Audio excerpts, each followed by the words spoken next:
Mis amados, bendiciones. Bueno, 3 semanas han pasado desde el último programa, pero aquí estamos. Los he extrañado muchísimos. Pero bueno, es que desde el año pasado, de septiembre hasta hoy, el Señor me ha dado a enseñar sobre los planos de la iglesia que los practicó el Señor Jesucristo, se los enseñó a sus discípulos, estos a otros discípulos, y después todos veían cómo se hacían en frutos deseables, codiciables, para el crecimiento de la iglesia, en donde la familia era lo más importante. No la división de la familia, sino la familia. Y eso me encanta, ese plano, porque ya estaba cansado de mirar todas las estrategias que buscamos tratando de mantener las personas en la iglesia y no se podía lograr. Pero ahora veo el fruto y veo también cómo lamentablemente todos aquellos hermanos que reciben esta palabra y que no la hacen, como su feligresía comienza a diezmar, porque al escuchar el mensaje encuentran algo que se puede hacer en este tiempo.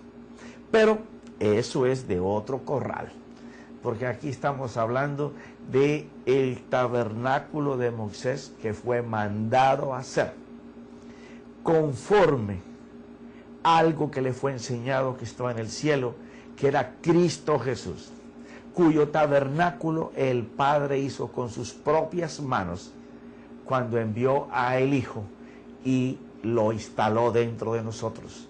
Pero que tenemos que saber cómo movernos en ese tabernáculo, porque nada cambió. Si fue mostrado cómo era su movimiento en el cielo para hacer una réplica en la tierra, se sigue efectuando igual hoy, pero dentro de nosotros. Y estamos en una de las partes importantes. Todas las cosas del tabernáculo son importantes. No hay nada que el Señor haya mandado a hacer que no tenga un significado, que no sea el prototipo de algo. Y me encanta irme aproximando al lugar santísimo, y hoy vamos a hablar del velo. Y para hablar del velo tenemos que hablar de puertas. Sí, señor. ¿No creías que eran puertas? Son puertas. Mira lo que estaba esta tarde recuperando de todos mis escritos, sacados lógicamente de la palabra, los cuales ya hemos estado tratando en toda esta serie, que nunca pensé llegar a ser tan extensa. Pero nos debemos al Señor. Dice en Éxodo, capítulo 26, lo que anotó Moisés por dirección del Espíritu Santo, representante al velo. Dice así, en el versículo 31, habla de los 2 velos, del lugar santo y el lugar santísimo. Te lo voy a leer todo para después comenzar a ver parte por parte de lo que está escrito. Harás además un velo de tela azul púrpura escarlata y de lino fino torcido. Será hecho con querubines, obra de hábil artífice. O sea, el Señor ya había hablado en capítulos anteriores que le iba a colocar su espíritu para que los artesanos hicieran como se le demostró a Moisés en el cielo. Y lo colgarás sobre 4 columnas de acacia. Ojo con la numerología. 4. El velo estaba sostenido por 4 columnas para pasar al lugar santísimo. 4 columnas de acacia revestidas de oro, sus ganchos serán también de oro sobre 4 bastas de plata. Colgarás el velo debajo de los broches y pondrás allí detrás del velo el arca del testimonio, y el velo servirá como división entre el lugar santo y el lugar santísimo. Y pondrás el propiciatorio sobre el arca del testimonio en el lugar santísimo. La tapa del arca, también con los 2 querubines mirándose con sus alas extendidas. Y pondrá la mesa fuera del velo, el candelabro enfrente de la mesa en el lado del tabernáculo hacia el lado sur, y pondrá la mesa del lado norte. Habrá también una cortina para la entrada de la tienda de la tela azul, púrpura, escarlata y de lino fino torcido, obra del tejedor. Y harás 5 columnas de acacia. Fíjate esto, 5 columnas para entrar al lugar santo, pero para el Santísimo 4. Y ahora vamos a explicar todo esto. Para las cortinas y las revestirás de oro, y sus ganchos serán también de oro, y fundirás 5 basas de bronce para ellas. Ok. Te estaba diciendo que estos velos en el tabernáculo cubrían las puertas. ¿Cuáles puertas? ¿Cuáles puertas? Claro. Había en el tabernáculo 3 puertas. La puerta de ingreso del atrio exterior al interior, en donde estaba el altar de bronce, donde se oficiaban los holocaustos, donde seguidamente estaba el lavacro. Después estaba la puerta para el lugar santo, que tenía 5 columnas, ¿cierto? Todas estas columnas eran hechas de acacia. La de la puerta para entrar al tabernáculo era acacia forrada en bronce. Su pata y el capitel de plata. Acá ya en el lugar santo todas eran de oro, pero el capitel era de oro también, pero su base, su pata era de bronce. Ya en el lugar santísimo todo es oro. Ahora vamos a explicar qué es lo que significaban estas puertas. Miremoslo así, de esta forma. Toda puerta o velo en el tabernáculo representa, tipifica al ungido de Dios, a Jesús el Cristo. Ya estuvimos hablando al inicio de esta serie sobre esta puerta que está aquí. La primera, claro, no tengo hoy los velos puestos ni las cortinas porque ya hemos pasado por ahí, y he prometido que cuando empecemos a hablar del campo espiritual solamente, esto es lo que tipifica, lo otro es lo que somos. Todas estas figuras tienen que desaparecer. Entonces, por eso no están ahí puestas. Aquí ya teníamos que las primeras 4 columnas de la puerta en el tabernáculo, haciendo un pequeño repaso, significaban: la primera, la fe; la segunda, la esperanza que nos da la fe. Ahora, unas esperanzas que están sostenidas por el amor de Dios. Entonces tenemos una fe que crea esperanzas sostenidas en cuanto Dios nos ama, y la cuarta era cómo Dios nos justificaba en base a esto. Pero entonces ahora llegamos a este lugar, que es el lugar santo. Yo había quitado ya de aquí las columnas, que aquí sería 1, 2, 3, 4 y esta 5. Como puerta, cuyo velo reposaba en 5 columnas, representa la redención. Aquel que fue librado, devuelto a casa mediante el pago de un rescate, y tratándose del tabernáculo, aquellos que por su llamado fueron constituidos por gracia favorecidos. Claro, teniendo en cuenta que todas estas personas que ofician aquí eran escogidos, llamados por su sacerdocio, por la línea sacerdotal en que ellos venían, que ya hemos hablado en capítulos anteriores, escogidos y llamados para ser consagrados. Entonces, el número 5 representa la redención, el favor de Dios, para que esta gente que no tenían ningún derecho, solo por el llamado, a poder entrar al lugar santo, lo podían hacer porque eran redimidos por el holocausto que se presentaba en este lugar, en donde se presentaba holocausto por el pecado y por el pecador. Pero solamente los llamados podían atravesar la puerta de la redención. Ni el rey, ni un general, ni un gobernador, ni un israelita muy piadoso podía entrar ahí. Eran solamente los llamados. Y en esto quiero hacer mucho énfasis para cuando estemos hablando en el campo espiritual, sepamos que eso es muy importante. Tener redención porque somos llamados hijos. Eso va a ser muy importante para poder movernos y oficiar como sacerdotes de la mano de Jesucristo. Te sigo leyendo. Mediante el pago de un rescate y tratándose del tabernáculo, a aquellos que por su llamado fueron constituidos por gracia favorecidos de participar de los santos, siendo indignos, pero que solo entran por el favor de Dios. Esto es solo gracia.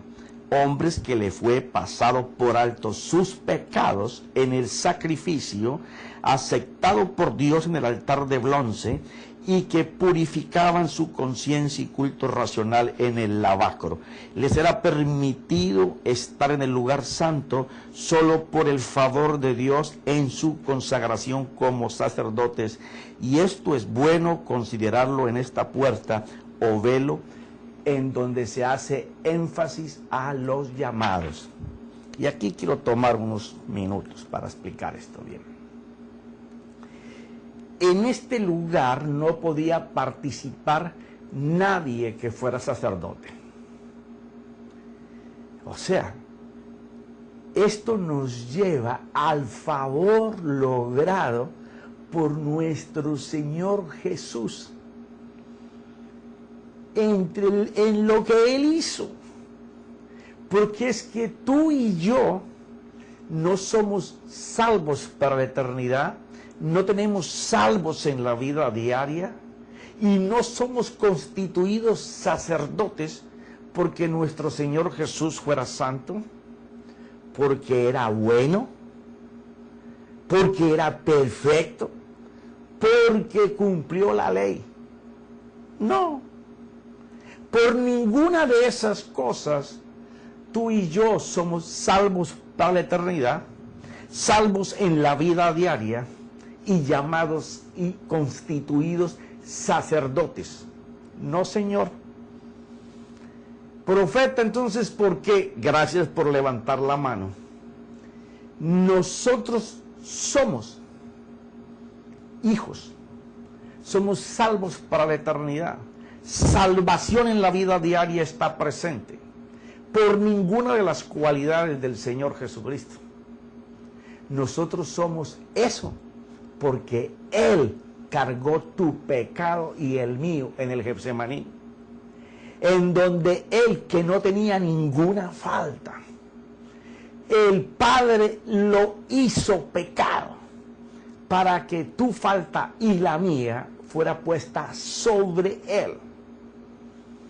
Y cuando Él colocó el pecado lo tentó, lo asedió, lo codició. Mas se cumplió la Escritura. Le pisó la cabeza a la serpiente antigua. Pero era necesario que recibiera el castigo que nosotros deberíamos de llevar por el pecado, y Él lo cumplió en el pretorio. Por eso es que tú eres sacerdote y yo soy sacerdote. Por ese calvario que Él sufrió, en donde fue crucificado, y exhibió públicamente que tú y yo éramos hijos, herederos, sacerdotes, que podíamos oficiar en este lugar. Y entonces ahí puedes entender que el llamado al sacerdocio es supremamente importante. Porque no teniendo ninguna posibilidad, igual que los reyes, los gobernadores, los generales, los israelitas más piadosos, para poder entrar al lugar santo, el Señor Jesús, por la gracia de Dios, por el favor de Dios, aún estando en situaciones de lucha y contienda con nuestro hombre interior, podemos entrar de su mano, por la gracia de Dios, al lugar santo. Ahora, Eso se llama relación con Dios. Estamos relacionados en su gracia por lo que el Señor Jesucristo hizo del Getsemaní a la cruz y la resurrección. Pero oficiar aquí adentro y venir acá al lugar santísimo, atravesar el velo que divide, que le decía al sumo sacerdote, porque ya al lugar santísimo ninguno de estos sacerdotes podía entrar, solamente el sumo sacerdote. Hasta allá nos lleva el Señor. Pero para llegar a este lugar ya no es suficiente la relación por lo que Él hizo en el Getsemaní, el pretorio, el Calvario, la cruz y la resurrección. Ahora se necesita comunión. Esa sí que me gusta, porque un llamado sin comunión es un llamado sin consagración. Y sin consagración, el sumo sacerdote no podía atravesar el velo que lo llevaba al lugar santísimo. ¿Cómo así, profeta? Bueno, sí, aquí en este primero estaba hecho el velo de unas cortinas de tal manera que se podían correr para que la persona que iba a llevar el sustituto por su pecado pudiera hasta entrar. Aquí en este lugar había doble cortina para que las personas cuando abrieran no pudieran ver lo santo. Eso solamente es para los llamados. Eso solamente para los llamados. Había una cortina doble para al correr la primera tú entrabas y quedabas enfrente de la otra cortina para de allí pasar al lugar santo. Pero para entrar al lugar santísimo, ahí tenía que haber la consagración del sumo sacerdote. ¿En qué? En lo que hemos narrado en los capítulos anteriores. La asistencia en la mesa de los panes de la proposición. Estar el candelero iluminándolo. Y ya explicamos lo que significa. Estar el consagrado a esa intersección y a esa oración en el altar del incienso. Y hacer esa preparación por un año. Para llegado el día, un solo día, poder ir y atravesar el velo que dividía la naturaleza del hombre, que ya estaba en la consagración, porque aquí estaba en relación con Dios por el sacrificio, pero aquí ya en el lugar santo, ahí en el lugar santo ya hay consagración. Pero todavía para ir al lugar santísimo se necesita mucho más que eso. Y de eso es lo que vamos a hablar en este velo. Mira, por ejemplo, no podemos consagrarnos por el accionar independiente de nuestro corazón. Y ya hemos explicado lo que es corazón. Por lo tanto, si queremos consagrarnos, solo destruyamos la autosuficiencia. Un año le van al sumo sacerdote para que lo hiciera. Por eso el corazón tiene que ser quebrantado, dominado, renovado, y al tiempo que se somete a Dios podrá ver su gloria detrás del velo. Mira esto. Esta puerta que está cubierta por el velo, que es la separación entre lo santo y lo santísimo, donde está la presencia de Dios, donde el anhelo de cada sumo sacerdote era ser hallado por Dios, disponible para que él se encontrara con su presencia. Ahora, estuve mirando todos los libros que tratan las tradiciones judías del tabernáculo, y no existe ninguna partitura que pueda enseñar que ese velo tenía abertura. Ya sabemos que era completo porque el Señor lo rompió el día que se crucificó nuestro Señor Jesús. El Padre lo rompió desde el cielo, pero no existe ningún apunte de que esté roto en algún otro lugar. Estaba atado a las paredes del mismo techo. O sea que, supongo, esta es una suposición porque no encuentro de dónde sacarlo, que el sumo sacerdote tenía que entrar casi que arrastrado, acostado, levantar la cortina por debajo para poder entrar. Esto es muy interesante. Mira esto. La tercera puerta, cuyo velo reposaba en 4 columnas. Recuerda que 4 a la entrada, que eran fe, dando esperanzas basadas en lo que Dios nos ama para obtener justicia. Esa era la puerta a la entrada. Aquí era solamente gracia, favor de Dios inmerecido. La humanidad del hombre habiendo sido puesta delante de Dios con el favor de Dios. Pero aquí vuelven las 4 columnas. Pero como son las 4 columnas que sostienen el velo, mira esto.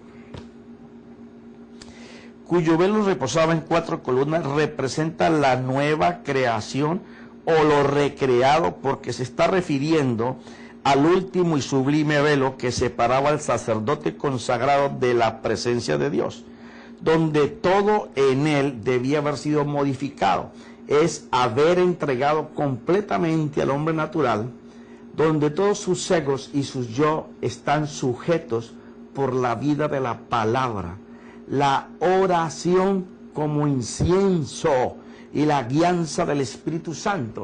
O sea, porque ¿cómo se logra entregar ese corazón? Bueno, en base al oficio en el lugar santo, 3 elementos había: el candelero, los panes de la proposición y el altar de oro.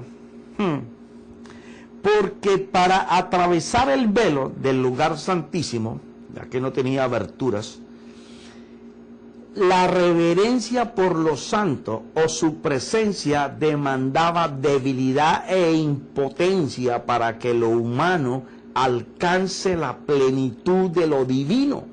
Para ser aceptado, por tal razón debía haber división o separación del comportamiento natural del hombre, para que al ir al encuentro de la presencia el sumo sacerdote no muriera. Porque recuerda que si él entraba en una condición donde el Padre determinara que él no estaba cumpliendo con este requisito, moría.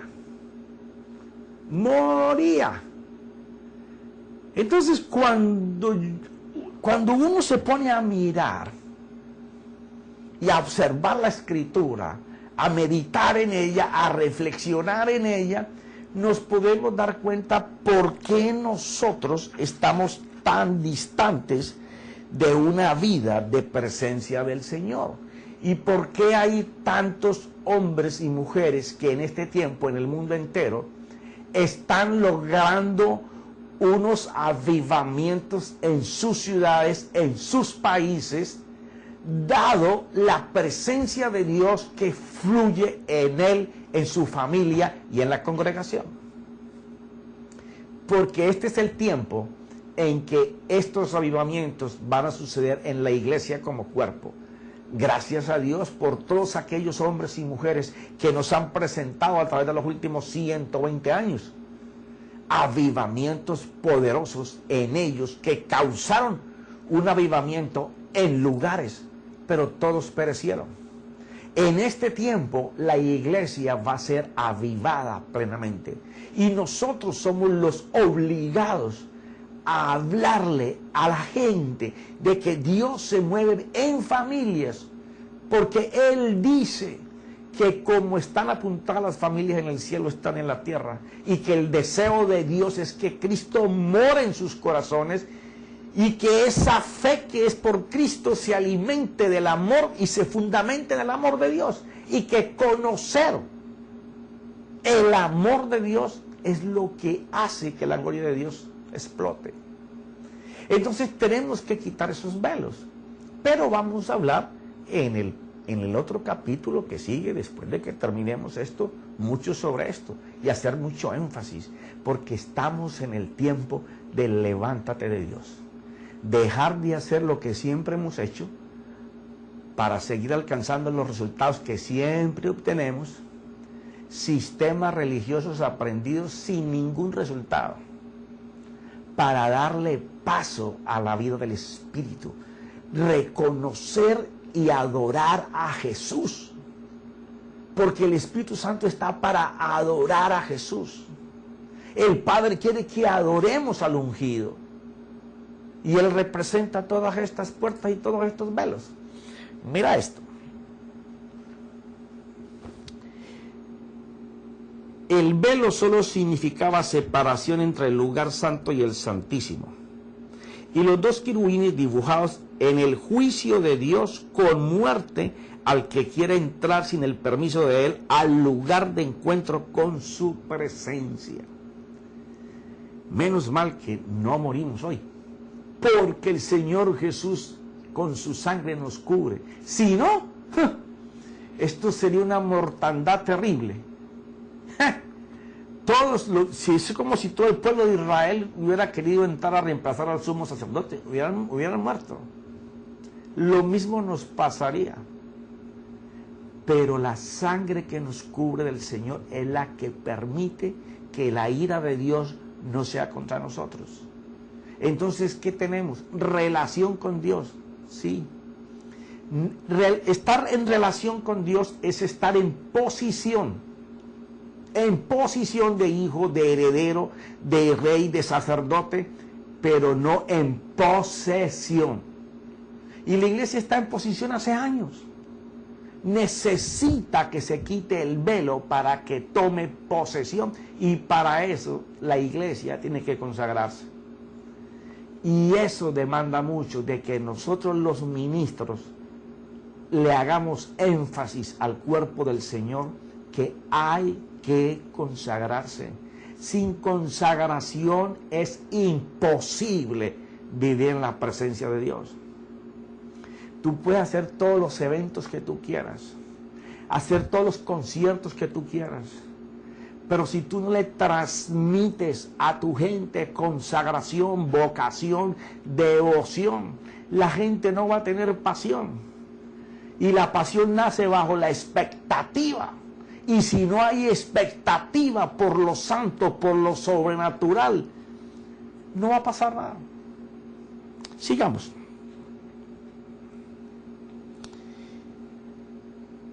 Al encuentro con su presencia, y solo lo permitía una vez al año, y solo al sumo sacerdote. Gobernadores, reyes y el pueblo jamás podrían pretender entrar al lugar santísimo.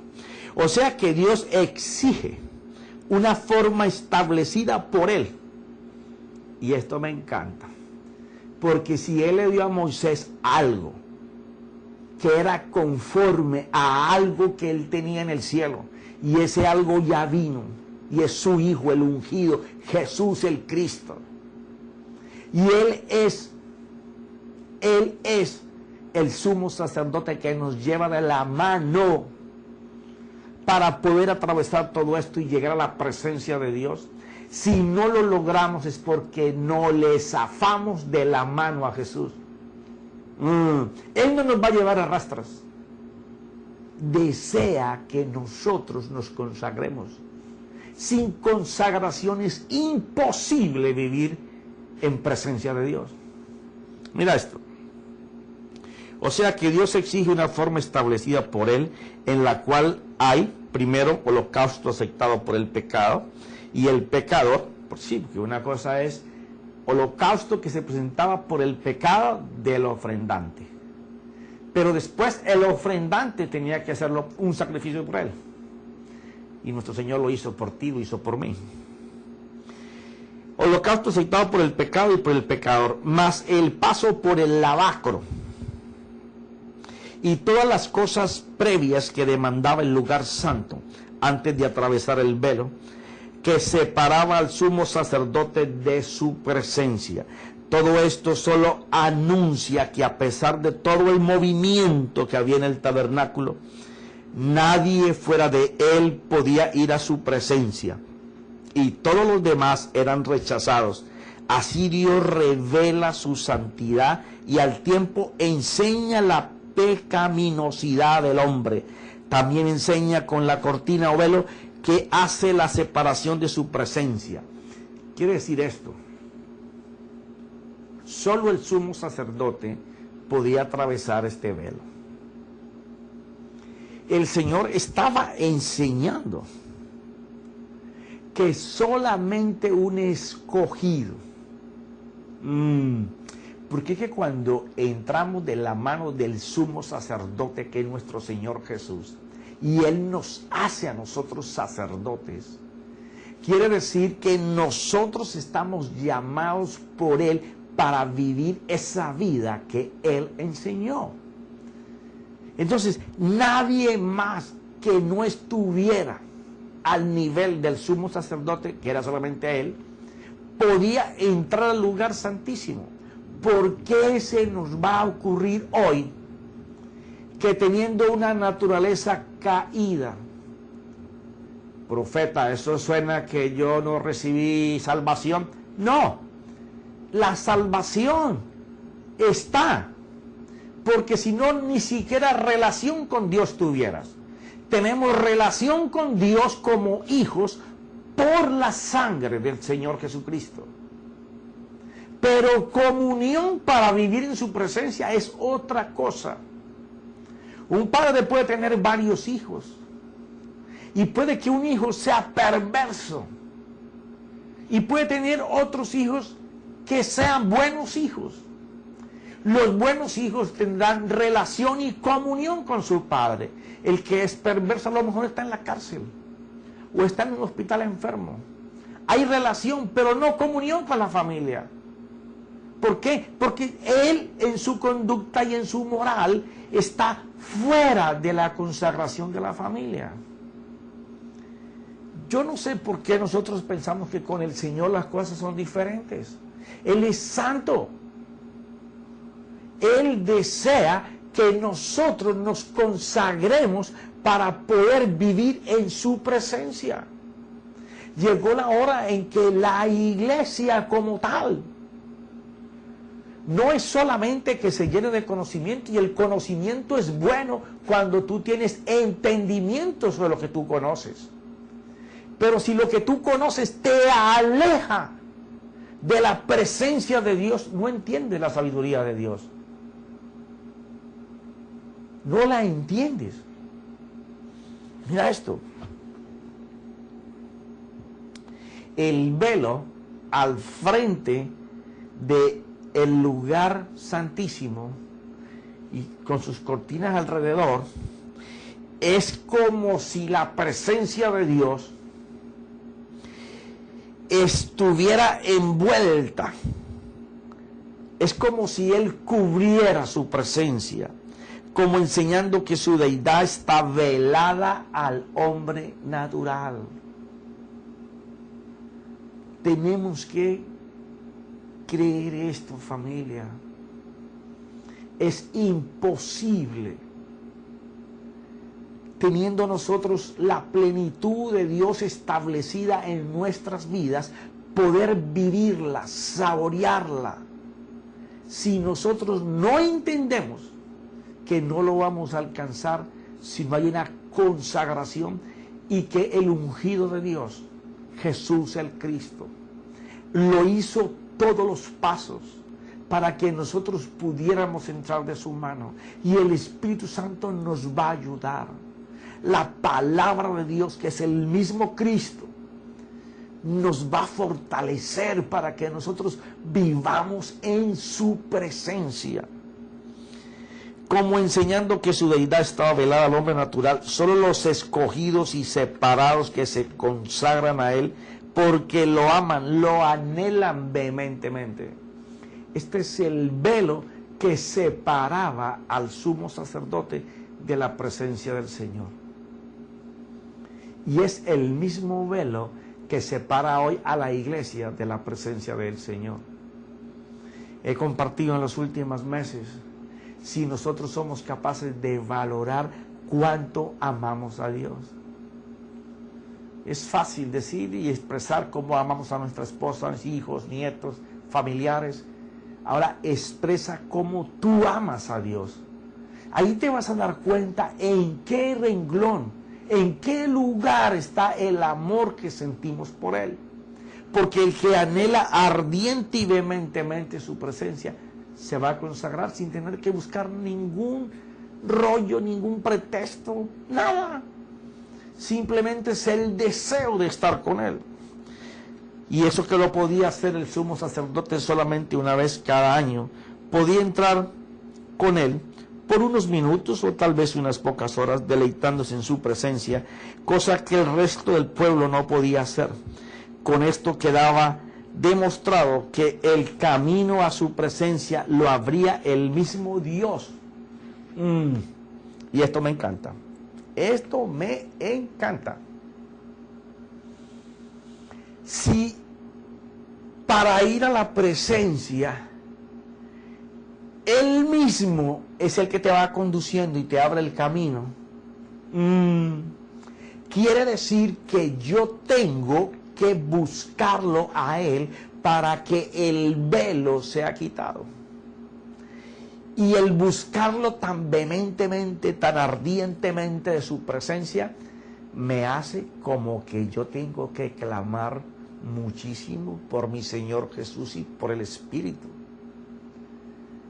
Profeta, ¿cómo así que clamar muchísimo? Yo pensé que era por gracia y eso era facilito. Si fuera fácil, tendríamos una iglesia gloriosa como por la que Él va a venir. Este es un despertar, el mundo entero está siendo sacudido, todas las cosas que están profetizadas se están cumpliendo, también se va a cumplir lo que Isaías habló del levántate de la iglesia, porque Él ha preparado una luz y esa luz es de gloria, pero hay que dejar de hacer lo que siempre hemos hecho para venir a hacer lo que nunca hemos hecho. Entonces los que están en oscuridad y en densas tinieblas o densa oscuridad vendrán a ver qué es lo que está pasando. Eso va a ser la presencia. No hay ningún plan, no hay ninguna estrategia que el hombre haya hecho o que siga haciendo que vaya en este último tiempo a permitir el Señor que la iglesia siga como si estuviera creciendo cuando se están dividiendo las familias. Los hijos están por un lado, los padres están por otro. Eso no es lo que el Señor viene a buscar. Nos hablaron tanto de ovejas y de ovejas, que la gente piensa que las personas en las congregaciones son ovejas. No, somos familias. Y como familias, debemos toda la familia de involucrarnos en buscar la presencia. Claro, para eso hay que hacer cosas que hace muchos años que no hacemos. Levantar altares en las casas, altares de familia, en donde no es un altar para pedir, es un altar para dar, en donde podamos dar de nuestro corazón, nuestras esposas, nuestros hijos, nuestros nietos si conviven con nosotros, para clamarle a Él, por la vida de Él, porque se nos salga por todos los poros. Eso es lo que tenemos que hacer. Te sigo leyendo. Esto me apasiona muchísimo.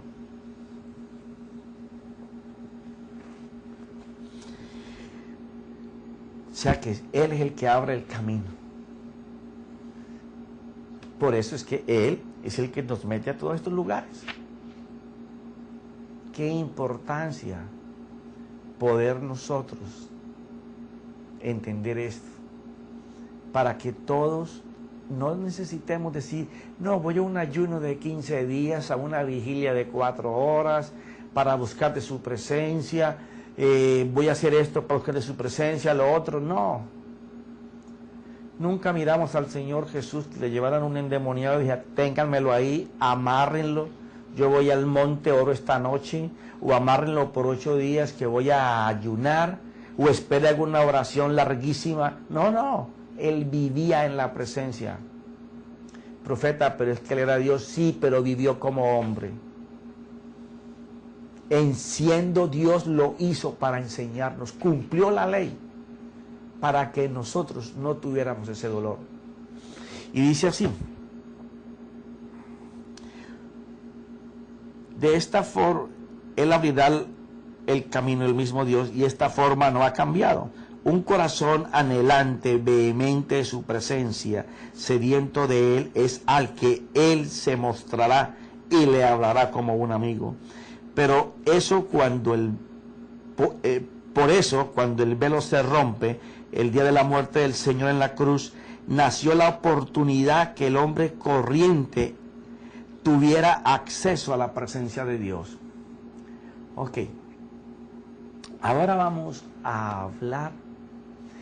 El sumo sacerdote tenía que consagrarse, prepararse por un año, ministrándole todo ese año en el lugar santo al Señor, delante de los panes de la proposición, sirviéndolos, arreglándolos, echándole su incienso, su aceite, prendiendo el candelero, cortando las mechas, volviendo a sacar aceite quemado, echando aceite nuevo, y entre paso y paso ir al altar de oro a quemar incienso enfrente del velo, anhelando entrar a ese lugar. Eso era el anhelo de él. Ahora, el Señor viene y dice, ok, ustedes han hecho unos sacrificios para tapar las faltas de ustedes, pero llegó la hora, que es la misma hora que se está viviendo ahora. En aquel tiempo, en el tiempo predeterminado por el Señor, viene el holocausto, que no era para quitar los pecados por un año, era para borrarlos y Dios nunca más acordarse de ellos. También hacía la ofrenda por el pecador, aquello que garantizaba la ayuda de la mano de Dios, para que nosotros pudiéramos ser libres del dominio del pecado en nuestro ser interior, porque Él te libertó de los pecados que tenías en el momento que los recibiste. Y muchas veces, muchas de esas ataduras se rompen y nunca más regresan, pero siempre quedan residuos, y estamos en luchas, en combates, y eso nos hace la vida imposible. ¿Y cómo hablar de presencia cuando una persona tiene una lucha interior que no sabe cómo librar? Bueno, esas son las cosas que tenemos que aprender sobre lo que sucedió con el velo llamado Jesucristo. Porque cuando ese velo fue roto, tú y yo tenemos un arma espiritual potente, para derribar el espíritu contrario de la mente de Cristo, que te sujeta a ti y a mí, como hombre viejo, la naturaleza caída, con deseos que a veces parecen buenos, pero que son deseos engañosos que alimentan al hombre espiritual en tu mente. Pero no que lo alimentan de Dios, lo alimentan de deseos engañosos que le hacen parecer cosas como si fueran del Señor, pero no lo son. ¡Aló! Sí, yo sé que esto no le gusta a muchos, pero esto es fácil, mi hermano. Esto es fácil. Si tú tienes una vida con fruto permanente, constante de la presencia de Dios, tu vida tiene que ser un fruto. Tu vida tiene que ser deseable. ¿Cuál es el motivo por el cual no lo hacen? Porque hay un espíritu en nuestra mente que combate contra la mente de Cristo. ¿Por qué? Porque estamos con el mismo velo. Pero cuando el velo se rompe y podemos mirar el lugar santísimo, es cuando tú puedes contemplar la obra que nuestro Señor Jesucristo hizo del Getsemaní a la cruz. Pero ya mi esposa me hizo señas de que el programa se terminó. Pero el siguiente programa estaremos hablando de cómo se quitó ese velo, cómo Dios hizo para destruirlo, para que todos, tú y yo, ministros y laicos, cualquier persona que tenga al Señor Jesucristo como su Salvador, pueda, deba y permanezca en la presencia de Dios. Porque ahí está todo. La iglesia ha perdido mucho tiempo solo que buscando el favor de Dios, la mano de Dios, la mano de Dios, la mano de Dios, la bendición, la bendición, la bendición. Pero se ha olvidado del dueño de la mano. Y este es el tiempo. Así como en aquel momento se presentó para liberarnos del dominio de Satanás, este es el tiempo en que se va a levantar una iglesia gloriosa. Una iglesia donde los niños y los ancianos tendrán un poder impresionante. Porque van a creer fácil cómo entrar a su presencia. Y se van a cumplir todas las palabras que están profetizadas. Habrá una iglesia gloriosa, en donde los recursos vendrán. Porque tú estarás orando por algo y ya Dios estará colocando en el corazón de algo, de alguien, lo que tú necesitas. Alguien tiene necesidad y Dios colocará en el corazón de la iglesia cómo suplir la necesidad. Eso es vida en presencia. Por eso el Señor dijo, yo hablo lo que oigo y hago lo que veo. Eso es presencia. Eso es presencia. A eso estamos llamados y eso vamos a vivir. Pero ahora te deseo que tengas un buen fin de semana. El próximo lunes nos estaremos viendo para terminar esto del velo. Y ya casi anhelo ardientemente desaparecer todas estas figuras para que tratemos profundamente con la vida espiritual que debemos nosotros vivir, caminar, sustentar en Él, para Él y con Él. Te deseo una semana llena de reflexiones, meditación en su palabra y desear ardientemente que ese velo nos sea quitado y podamos mirar a su presencia, porque Él lo rasgó para que pudiéramos tener acceso. En el nombre de Jesús, Espíritu Santo, amén.